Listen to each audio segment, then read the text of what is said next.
Welcome to Pouring Over Books, a podcast where we dive into the books we love and maybe a few we didn't. I'm your host, LaShawn, and every week I'll be deep diving into what I'm reading, recommendations, and talking about all the things that we love about books. So grab your favorite coffee or tea, find a cozy spot, and let's get ready to pour over some great books together. Hey, friends, welcome back to the Pouring Over Books podcast. I am LaShawn, your book loving friend, and I am so happy that you are here for another episode. How, friends, are we 16 days out until Christmas? And how, once again, have I done no Christmas shopping? Like every year, I say, this is the year I'm going to shop early. I'm going to be done by Black Friday week at the latest, but it never happens. So I'm going to be scrambling this week to buy things, and most likely next week too. And now I had to debate if I'm buying everything online since I'm last minute or if I'm going to brave the stores. I don't want to brave the stores. I was there this weekend and it's a madhouse. I mean, literally, I felt like I was in a hoarder's house when I was in Home Goods this weekend. Like, you literally could not get through the aisles of all the crap that there was just everywhere. I just want to stay home and finish decorating and listening to my latest book while sipping eggnog, and I don't know if that's going to happen. But anyway, that segues nicely into our topic of the week, friends, which is audiobooks, my favorite. This week, I'm going to try to convince you that listening to audiobooks is where it's at. It's a trend you need to get on. Okay, so let me, in defense of audiobooks, let me tell you why you should listen to audiobooks. I have 3 reasons to love them. Oop, I put up 4 fingers. 3. Number 1, you can multitask while reading. Listen, as an extreme multitasker, I have always loved the idea of being able to indulge in one of my favorite habits while going about my day. So, like, I listen to audiobooks while I'm cooking, while I'm cleaning the bathrooms, driving in the car, sometimes while shopping at Target. Once I had to stop in the middle of a particularly intense, sexy scene to argue with a cashier that the sweater was, in fact, on sale. It was kind of awkward and disconcerting at the same time, and bless her heart, she didn't know why I was blushing. I also like to tandem read, meaning that while I'm out and about and listening, I can be listening, but then before bed, I tend to switch to my Kindle or the hard copy. So that's the number one reason. You can multitask, which is in this busy world a good idea always. Number 2, audiobooks give your eyes a break. Listen, we spend at least 8 to 10 hours a day looking at some type of screen, like whether it be at work, on a computer, or you scroll your phones and tablets endlessly. We watch TV, which of course can lead to long-term vision problems like eye strain, blurred vision, and nearsightedness. So give your eyes a break and listen to your story instead. And the last reason I want to give you this morning is because audiobooks have the same benefits as reading physical books. A study published by the Journal of Neuroscience, that I will link in the show notes, found that the stories stimulate the brain in the same way, regardless of whether they were read or heard. Did you hear that? So whether you're reading print books, audiobooks, you're still absorbing the information effectively. Plus, for people with dyslexia and other disabilities, audiobooks can be an essential tool to access literature. And don't you want everyone to have access? See, it's perfect. So once again, I'm going to link that study because I want everybody to read that and stop with this madness of audiobooks isn't reading. The end. Okay, so now that I've convinced you to give audiobooks a try, where do you listen? Oh, friend, there are so many places. And I, unfortunately, am a member of them all. But I'm going to give you my top 3 right now. So the first one is Audible. Let's start here. Because yes, it's a part of Amazon.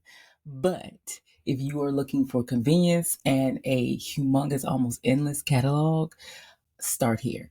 It's easy. Of course it is. It's Amazon. It connects to your existing Amazon account and they always have sales. I've left a link in the show notes if you want to check it out. I believe it's 99 cents for 3 months if you join now. So check that out.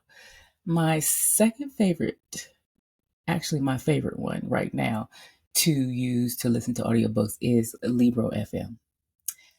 It's a personal fave because your purchases support small independent bookstores. So it's like the audiobook version of bookshop.org, which also supports independent bookstores.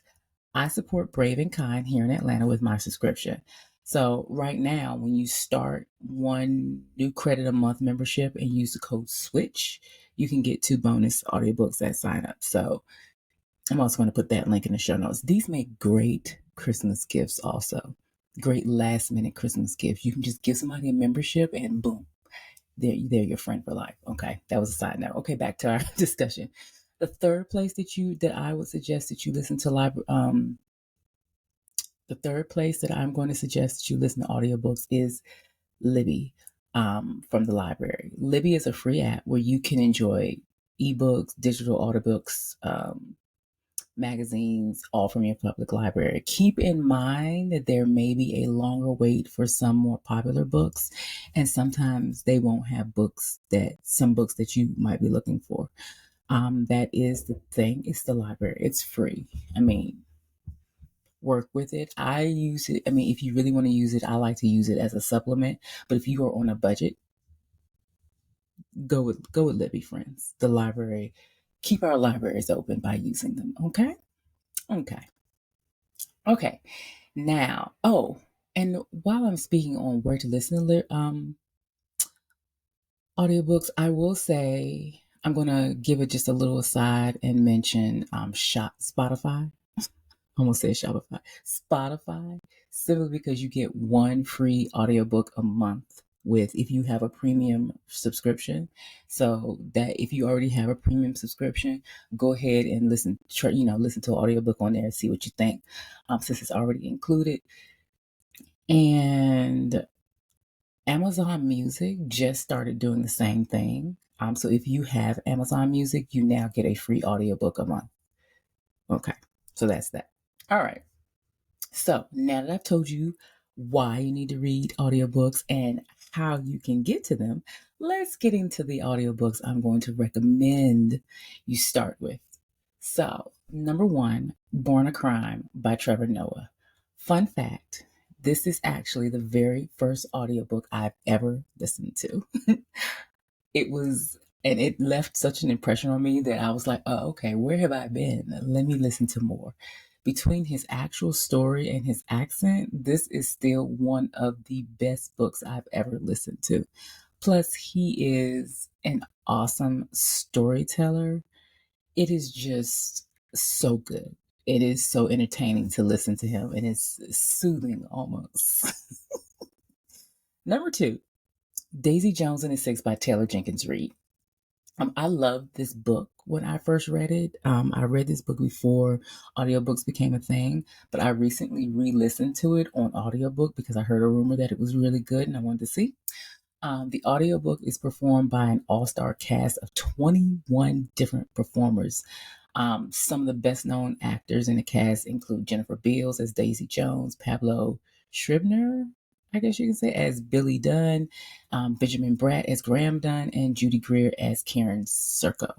The audiobook is fabulous. The novel is written in like an interview style based documentary style. And every character has a different reader. It is an excellent job. It's a production, and it's like a movie. Get into it. The third book that I want, hold on, I had to get me a sip of water. Sorry. The third book that I want to mention is Their Eyes Were Watching God by Zora Neale Hurston.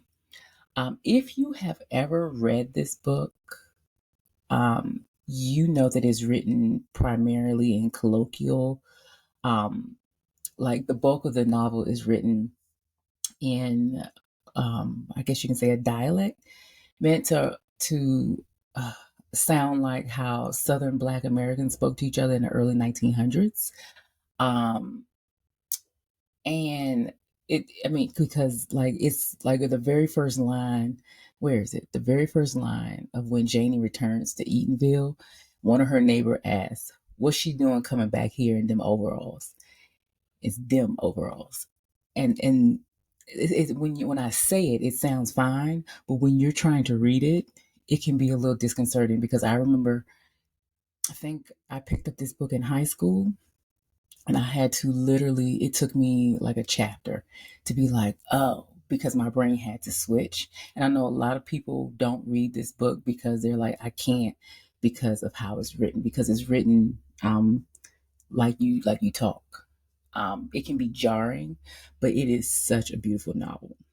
So I have started suggesting the Audible version because it's narrated beautifully by the late Ruby Dee, and she just does such a fabulous job. And I think everybody should read this book. And so I'm going to recommend that you start, if this is your first foray into a Zora Neale Hurston book, specifically Their Eyes Were God, Watching God, I'm going to suggest that you listen to the Audible first. Okay, so the fourth book I want to talk about is Fourth Wing. Yes, Fourth Wing by Rebecca Yarros, but I'm going to suggest the graphic audio version. Um, okay, I know, but hear me out. I've read the book, I've listened to the original audio version of this book, but the the graphic audio was on sale, so I got it. And it's like listening to a full on movie. Like Daisy Jones and the Six, you have a full on cast of characters, cinematic music. It even has sound effects. And remember, this has dragons in it. So the sound effects are everything. It is awesome. And if you don't like this book, listen to the graphic audio. I have all of the Akatar books on graphic audio, so I should have known that this would be good because it's like listening to a movie in your ears. It is glorious. You're just sitting there like, this is great. You can get this just in time for the third. You can get the first and you can get the second one, Iron Flame. That one is also on graphic audio. You can get this just in time for the third book coming out in January. So get into it.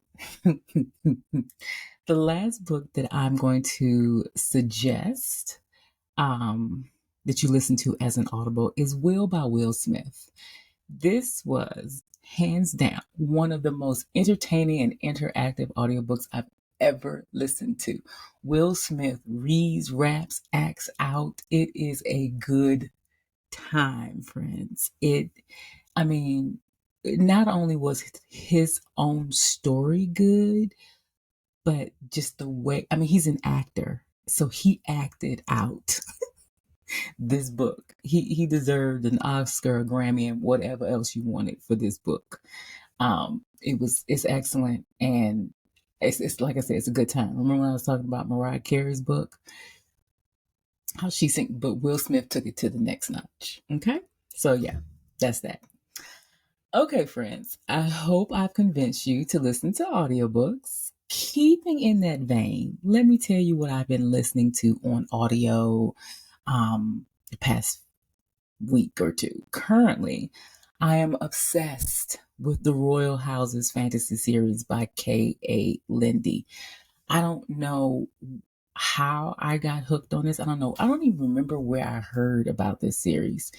Um, Somebody was reading it on, I think, Bookstagram, and I was like, oh, well, and I was looking for it, and I saw that the Audible book was free. Because sometimes that's the thing about Audible, which is why I have to recommend it, because sometimes you know how you can get Kindle Unlimited. Sometimes there are books on Audible that are free, like Kindle Unlimited. And Audible, this was the whole series, except for the last two, were free. So I was like, because the last book in this series comes out in February, I do believe.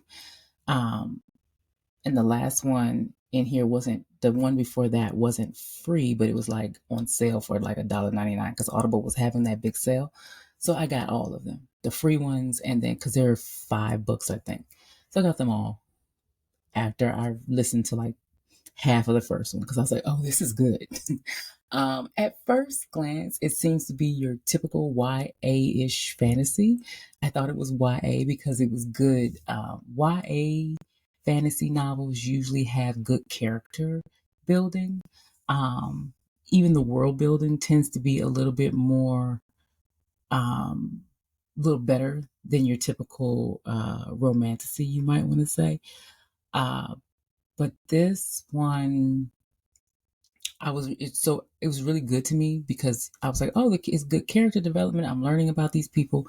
You see the growth. That's one thing YA fantasy writers do an excellent job of. So I thought, okay, this is YA-ish fantasy.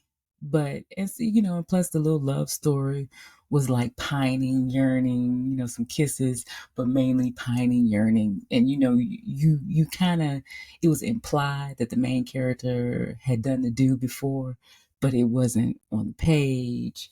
It was like, it wasn't overt like most romantic novels these days are. So I was into it. I was like, okay, this is YA. But I got a jolt yesterday when there was some sexy time thrown in that was not YA. I mean, it's still what I can appreciate about K.A. Linde is she's not as graphic, you might want to say, as a lot of our romantasy uh, romantasy writers are these days. I will have to do an episode sooner or later on what I'm going to call smut for smut's sake, because sometimes I feel like they throw in these scenes, and I will never turn down a good smut scene, like ever. But sometimes I feel like they throw in smut just to say there was some smut, because sometimes it's just ridiculous. It makes no sense.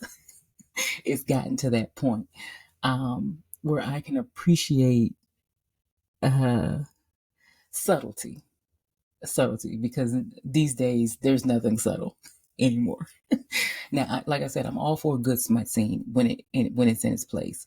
But like I said, I'm gonna have to do an episode on smut for smut's sake. Like, when is it? Is there ever too much smut? When does it teeter over into porn? Or when does it teeter over into erotica and it's no longer, you know what I mean? Is there a line? But that's a whole nother discussion for another day. Anyway, let's go back to this book. It wasn't graphic or anything. I was just pleasantly surprised, like I said, about this little scene. I was like, oh. And then like maybe a few chapters later, they did the do, and I was like, oh. But even then, it was subtle. After all this yearning and pining they've been doing, it was subtle. It was classy. I miss a classy sex scene, and I didn't realize I did until I actually read one. But anyway, especially when you're listening to Audible, because when you listen to a book on audio, sometimes the sex scenes, what reads well on a page, does not sound right. Um, it's an art to that, and so I was pleased that I was not cringing during this sex scene. But anyway, I'm intrigued by this series because of the underlying tones of race and class also that run through it, which was kind of unexpected to me, but it's a lot of parallels. And what that all means is woven in. And I'm still trying to get through this Motherless Land by Nikki May. I took a break, but I'm really determined to finish it before the end of the year, so I probably won't review it for you guys until next year. Just a reminder, it's a light retelling of Jane Austen's Mansfield Park. And I love a good retelling of anything Jane Austen. So that is how I got caught up in that. Anyway, if you want to learn more about that book, listen to last week's episode, because, yeah. All right. So also, we are gearing up for currently, what else did I want to talk about? Also currently trying to figure out how I'm going to make my pound cake gluten free this year. My son's palette has finally expanded enough that I feel like I could do this and it won't be wasted. Plus, I'm making a smaller pound cake this year because we're just not going to eat all of it, and I'm tired of saying I'm gonna freeze it or give it away, and then it doesn't, and then I end up throwing away cake, which is a travesty. I'm making two cakes this year. I'm making a gluten-free pound cake, and I'm going to make a red velvet cake. And that's our desserts. My mother, when she gets back, will make my husband a sweet potato pie. I'm not making a sweet potato pie, y'all. I don't like making pie. And that's just me. So she can make him a pie when she gets back if he wishes. I might ask her to make us a pecan pie. I might ask her to make a pecan pie. We'll see. We'll see. But anyway, the next thing I'm currently doing is gearing up for our book club that starts in January. Once again, it's hosted over on Substack, and the theme for 2025 is 90s Black Girl Chip Lit. Our first book is Fly Girl by Omar Tyree, and I'm getting ready to get a head start and start creating a few things for our book club members. You can still join. You can join for the whole year, or you can look at the list of books that we're going to be reading, which is up. I will leave a link to that. You can look at the book list of book, and you can join on the month of the book that you want to listen to. It's up to you. We would love to have you all year long, but I understand, and I will take you for however long you can give me. I'm also working on a book challenge for folks who don't want to feel confined by specific books to read, but want, let's say, a theme or a challenge to get them reading. I'm working on something for you guys too. And that might include a giveaway. We'll see. I'm working on it. I've got, how you have a million ideas in your head, but then you have to find the time to execute them. That's me right now. Anyway, that's all I've got for you today, friends. We will have one more episode next week to conclude the year and season 1. I'm so excited about that I've actually gotten to that point. I'm like, woohoo, I'm gonna get to 6 episodes. And I'm excited to start anew in January. Next week, I'll be talking about my favorite books of 2024. I think I have read all of the books that I'm going to read that are going to be included in that list. And that is that. Remember, if you like the podcast, to make sure you share some love. I'd love for you to follow me on Apple Podcasts or your favorite podcast app. And if you have a quick minute, please consider leaving me a review or sharing us on social media. It truly helps me connect with other book lovers, which is the whole point of this. Okay, friends, talk to you soon. Have a great week. I will see you next week. Bye.